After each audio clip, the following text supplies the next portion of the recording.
On this week's episode of What's Up Weekly, fall is quickly around the corner and you need to make sure your fashion stays up to speed. Meg Sullivan joins us in the studio to give us her tips for this year's fashion. And we'll get you caught up on the latest trending topics. What's Up Weekly starts now.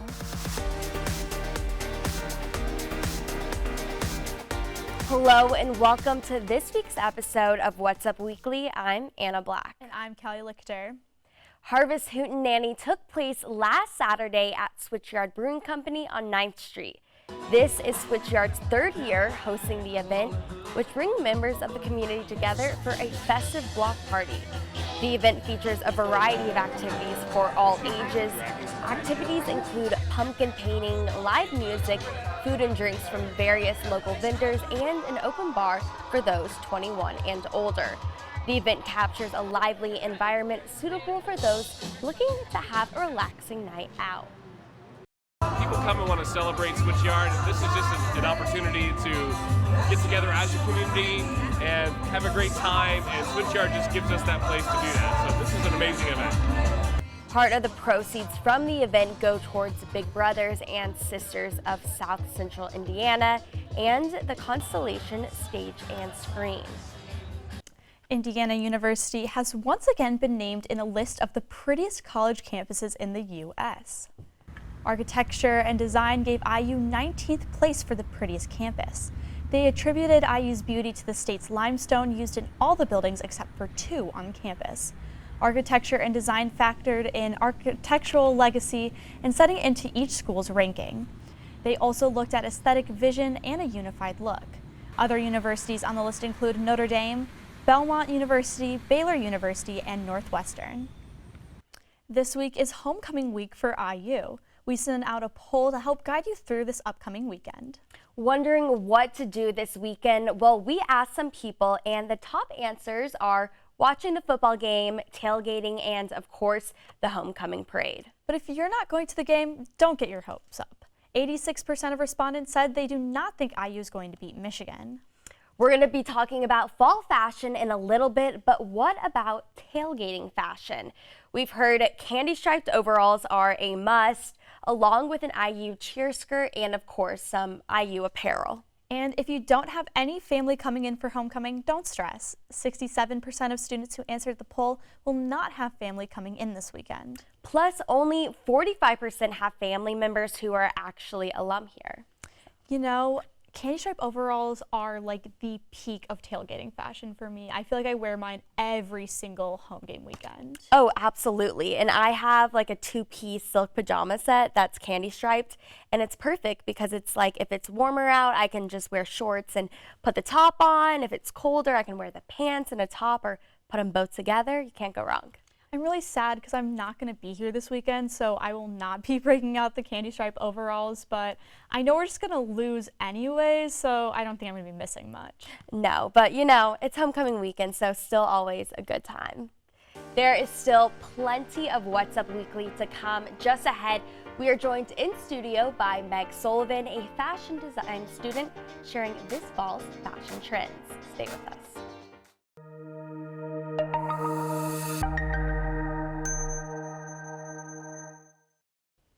Welcome back. It's officially fall, so today we're breaking down this season's hottest fashion trends. Today we welcome IU fashion design major Meg Sullivan to talk about all the looks that we will be seeing. Thank you so much for joining us. Thank you so much for having me, you guys. Of course. So tell us, what do you think will be the biggest fall trend this season? I think that's so hard only because fashion is truly so subjective.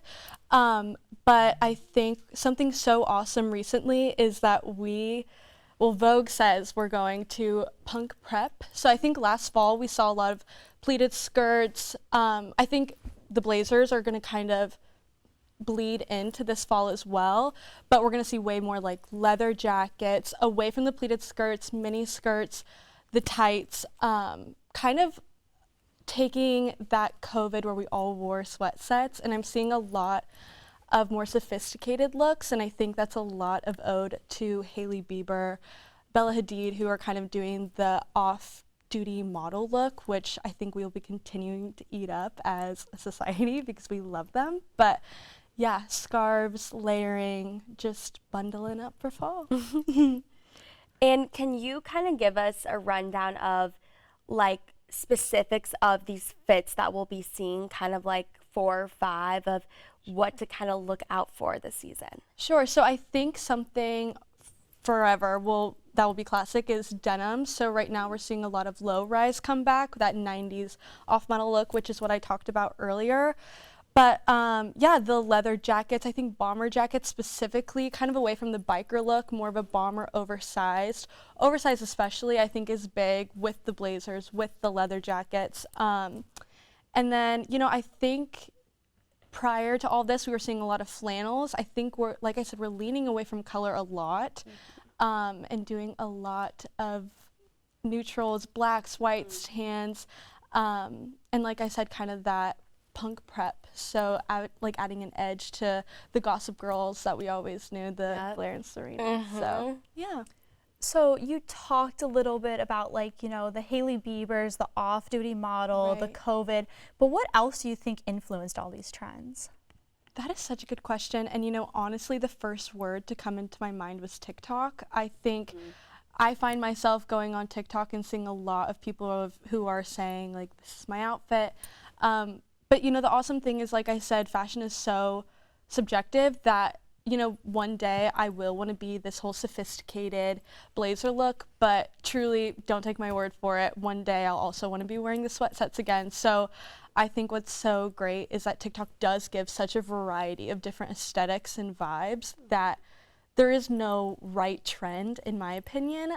It's fun to watch celebrities like Kim Kardashian. She will probably always, whatever she does, we will start to follow, and all of those brands such as H&M, they will start making exactly what she's wearing in her Instagram post. But yeah, so definitely social media, I think, plays the biggest role in fashion and deeming. And of course, Paris Fashion Week just went, and so we've been seeing a lot of the runway looks, which that's different from what we as college students, and I'm sure everyone else, can wear day to day, but it's still fun to see the color palettes and the layering, like I mentioned, come into play. Absolutely. And what would you say out of all these trends coming back in is your favorite? Oh, goodness. I did just get a leather bomber. I think it's so nice to just, you can dress it up or dress it down. I think that with any leather jacket, you could wear it to a date night, but also throw it on to class, and it looks professional, but also kind of laid back and like the cool girl we all want to be, and we can be. So yeah, definitely my leather jacket and just oversized things. I love them. And scarves. Yeah. It's always my favorite. But yeah. So what's your least favorite? Like, is there a trend that you could do absolutely without? Oh my gosh. I can't think of one right now, but I think, so like I mentioned, I work at Urban Outfitters. We're seeing a lot of like ripped tops and stuff. And that's fine if that's your style, but like I said, I'm all for layering, so having ripped stuff doesn't quite, you would have to layer for it, but yeah, maybe kind of, I don't know, the ripped things, I'm not sure, but yeah. I feel like we're kind of seeing that like 2014 Tumblr, like when you said the ripped stuff and like the black leather and the off-duty model look. I'm like, oh, we're getting back into like heavy Instagram filters and all that 2014 Tumblr style. No, definitely. And one thing, this isn't a least favorite, this is actually a favorite. I'm loving like the UGG comeback, which reminds me of 2014. The short Uggs, the platform short Uggs. I do think those are cute. I really do like those. I love those, and especially the one with like the big chunky platform. Yeah, I tried to get some, sold out in like a minute. Oh yeah. I'm so sad about it. I know, I'm like, perfect fall staple. But I know. Out of all of these, was there one that kind of like surprised you that we're seeing it back again? Actually, yeah, I did just think of something, and it is kind of like a TikTok funny thing. This whole like Adam Sandler vibe. Yeah. Have you guys been seeing that? Yes. I think it's awesome, like whatever, if you can rock it, but like the basketball shorts, like if you had told me that a year ago, I would have been like, what are you talking about? Like, I have no idea what you mean, but someone the other day literally looked at me and they said, like, I'm going to go to Goodwill to get some Adam Sandler clothes. And I immediately knew what they meant. But I was just like, oh, yeah, like, okay. And so do your thing. Like, don't let me stop you. But yeah, that was probably one that took me for a surprise. But truly, it's working for some people, and I'm really jealous. I wish I could wear the really long basketball shorts. It would look terrible on my short legs, but happy for them. I know, I feel like every single day for work, I'm like dressed up, presentable, but this summer, totally Adam Sandler every single day. Well, also because it's so blessed hot. So one thing that I'm so excited for fall is that we can start, like, tailgating is so different now that it's cold. It's so much better because before I was trying to find something that wouldn't make me die of a heat stroke, but also be cute. And it was like, I'm not sure what to wear because it was so blessed hot for the longest time. So yay to cold weather. Is there a trend that you want to see come back? Like, if you could take any trend from the trend, I guess, graveyard, what would it be? Yeah, you know, I have been seeing this sort of on TikTok and it made me a little excited. So what I mentioned earlier with like the Gossip Girl, but everyone's kind of saying like Serena with like the disheveled, like kind of messy hair, like having like a pretty dress on, but like throwing like a casual jacket over it. You have the slouchy big bag. I am all for that look. If it comes back, I'm first in line because any reason to kind of look like rolled out of bed. But honestly, I think dresses are so easy to just throw on and you look put together. So if people kind of bring that back, I'm all for it. Oh, absolutely. Well, thank you so much for joining us in studio. I know I am terrible at fashion, so I will definitely be taking your advice this fall. Well, I know, I'm excited to look out for all these and kind of see how they come into play. Yeah, thanks guys for having me so much. Of course, thank you. And stay with us because coming up, we're breaking down this week's trending topics. Find out what Hollywood landmark is getting a facelift, the rapper who tragically passed away over the weekend, and much more.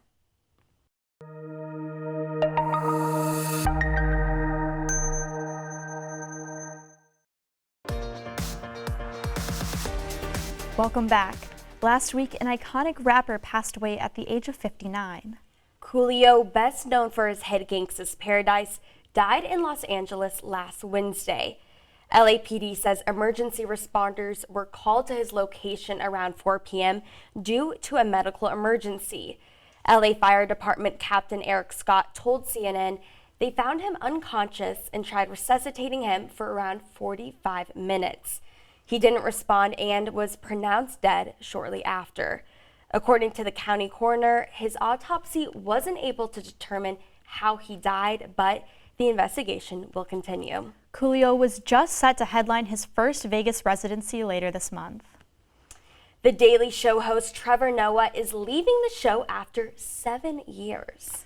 Executives at Comedy Central and Paramount were, quote, stunned when he made the announcement Thursday night because apparently higher-ups all learned at the same time when he announced it. He told viewers, "I feel like it's time. I spent 2 years in my apartment, not on the road, and when I got back out there again, I realized that there's another part of my life that I want to carry on exploring. I miss learning other languages. I miss going to other countries and putting on shows. I miss being everywhere and doing everything." The announcement came almost 7 years to the day he took over for Jon Stewart. Wow. No announcement has been made yet for who should take over for the comedian, but sound off in the comments your pick. A Hollywood landmark is finally getting a makeover. The Hollywood sign received a long-awaited glam sesh, and it's just in time for its 100th birthday next year. So far, it's been washed and removed of all rust by crews, and now it's getting a fresh paint job. Its paint usually lasts about a decade, but was last touched up in 2012, so it's expected to be completed by the middle of this month. That is, of course, after about 400 gallons of primer and paint. Can you imagine? I can't imagine, but I can't wait to see the new and improved sign when I leave for California in January. So exciting.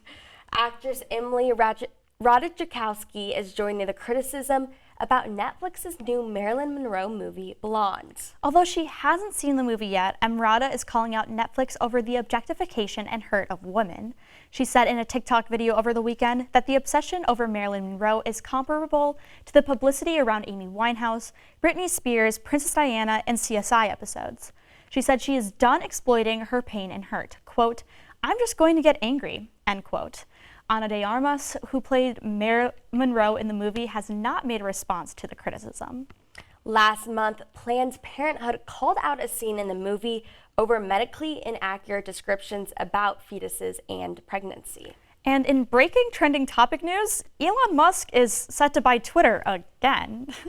In a statement by Musk's lawyer, it says that Musk intends to go ahead with the agreed upon April terms. Which means that Twitter will be purchased for $44 billion. Woo! That's a lot of money. And more details on that, if it actually goes through, we'll have that next week.